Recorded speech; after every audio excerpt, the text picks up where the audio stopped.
একদিন একটা কাকের জঙ্গলের ভিতর দিয়ে উড়তে উড়তে একটা ময়ূরের সাথে দেখা হলো। হে কাক ভাই, তোমার পালকগুলো তো কালো আর সাধারণ দেখতে। আমায় দেখো, আমি কত রঙিন। ঠিক আছে ময়ূর দিদি, তোমার রং তো খুব সুন্দর, কিন্তু তবুও আমি যেমন আছি আমি তাতেই খুশি। তুমি খুশি? এমন রংহীন গায়ে কেউ আবার খুশি থাকতে পারে নাকি? আমি যেমন আছি তেমনই ভালো। আমি গান গাইতে পারি, উড়তে পারি, আর গাছ থেকে গাছেও যেতে পারি। তা তুমি কি পারো?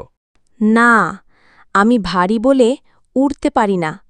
আমি কেবল নাচতে পারি। দেখেছ, আমাদের সবার নিজ নিজ গুণ আছে, কাউকে ছোট করে দেখা উচিত না। তুমি ঠিক বলেছ গো কাক ভাই, আমি আমার ভুল বুঝতে পেরেছি। বাইরের সৌন্দর্যই সব নয়।